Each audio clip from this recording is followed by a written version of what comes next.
Hi, my name is Mark Covington. I'm with Hannah Moss and Jennifer Ha, and we're going to present our final project, which is on examining adult sibling attachment patterns as a function of participant self-esteem, and sibling conflict. What we're going to do is walk you through a little bit of the outline for the project. We're going to give you a background, go over the research questions, the measures that we use, data analysis, a quick discussion, and implications for future research. So a bit about the background. There's not a lot of current research on adult sibling attachment and relationships. Research has shown that self-esteem is inconsistently linked with attachment style. Conflict in relationships has been established as a factor to intimacy and attachment. This current study focuses on evaluations of sibling self-esteem, evaluation of participant self-esteem, sibling conflict, and their predictive power on attachment patterns. We are going to look at 3 models for our research questions. Model 1 will examine the effects of sibling conflict onto participant attachment pattern above and beyond evaluation of sibling self-esteem and evaluation of participant self-esteem. Model 1 hypothesis will be overall effect of sibling self-esteem and participant self-esteem is significant above and beyond sibling conflict on attachment pattern. Model 2 will test the aggregate effect of evaluation of sibling self-esteem, evaluation of participant self-esteem, and sibling conflict onto participant attachment pattern. Model 2 hypothesis will be overall effect of all IVs will have a statistically significant effect on participant attachment pattern compared to Model 1. Model 3 will test additional effects of evaluation of participant self-esteem and the evaluation of sibling conflict onto participant attachment pattern above and beyond evaluation of sibling self-esteem. Model 3 hypothesis will be overall effect of sibling self-esteem is significant above and beyond participant self-esteem and sibling conflict on amount of attachment pattern. The sample and measures that we use were data gathered from Dr. Richard Lanthier's ongoing study examining adult sibling relationship through the use of Qualtrics. There was a total of 90 respondents, of which 78 participants with complete data were compiled for current study.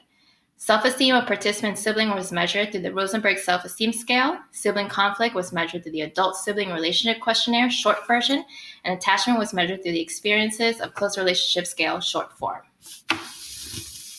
So for Model 1, this table shows that when controlling for sibling self-esteem and participant self-esteem, sibling conflict contributed significantly to the regression model. Results accounted for 32.5% of the variation in attachment pattern, which means introducing sibling self-esteem and participant self-esteem variables did not result in significant R-squared change. For Model 2, table results show that the multiple regression analysis revealed that sibling self-esteem evaluation of participant self-esteem and sibling conflict contributed significantly to Model 2. Results accounted for 34.5% of the variation in attachment pattern. For Model 3, the table shows that the hierarchical multiple regression revealed that at Stage 1, participant self-esteem and sibling conflict contributed significantly to the regression model. This accounted for 34.5% of the variation in attachment pattern when controlling for self-esteem. This means that introducing sibling self-esteem and evaluation of participant self-esteem in Model 3 for Model 2, the regression model, did not result in a significant R-squared change. What this all means is that for Model 1, we retained the null hypothesis, which means that the effect of sibling self-esteem and participant self-esteem was not significant above and beyond sibling conflict on participant attachment pattern.